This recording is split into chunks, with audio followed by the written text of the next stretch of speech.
अस्सलाम वालेकुम। कैसे हैं आप सब लोग? उम्मीद है कि खैरियत से होंगे। आज अरशद शरीफ शहीद के केस की समाअत कीनिया में हुई। ये कीनिया के कजाइडो हाई कोर्ट में हुई। ये वही जगह है जहां पर अरशद शरीफ को बेहमाना तौर पर कत्ल किया गया था। वहाँ पर उनके 9 बजे के मुताबिक और हमारे 11 बजे के मुताबिक ये समाअत जो है वो हुई है। और इसमें जो है मुझे रिप्रेजेंट जो है वो कर रहे थे OHL ड्वेडले, और इसके अलावा जिन 5 फरीकों को हमने इसमें नामज़द किया है उनके 5 वकला भी मौजूद थे, जिसमें कीनिया के अटॉर्नी जनरल और उनके इदारे शामिल हैं जो कि अरशद के कत्ल में मुलव्वस थे। अब इस केस की जब समाअत का आगाज़ हुआ तो उस वक्त जो है वो ये मालूम हुआ कि जो सबमिशंस थी वो इस बार सबमिट नहीं हो सकी, क्योंकि कोर्ट ने जो है वो अपना निज़ाम चेंज कर दिया है और वो उनके पोर्टल पे सबमिट होंगी, वाया ईमेल नहीं होंगी।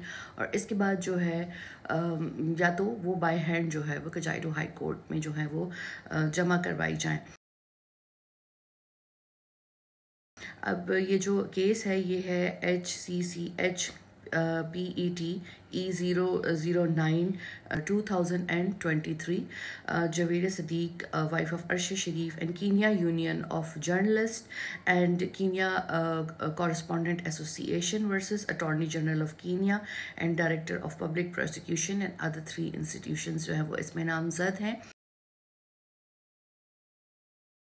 अब आज की समाअत जो है वो मुख्तसर थी और उसमें ये कहा गया है कि 8 जो है मई बुध को दोबारा ये समाअत होगी, और जब जज के पास तमाम लोगों की रिटन सबमिशंस होंगी, जिसमें हमारी इस्तदा भी शामिल है कि अरशद शरीफ के कातिलों को जो है वो सज़ा दी जाए, जो इंक्वायरी हुई है उसकी रिपोर्ट हमें दी जाए। इसके साथ उन तमाम लोगों की आइडेंटिटी जो है वो रिवील की जाए जिन्होंने ये कत्ल जो है वो किया है।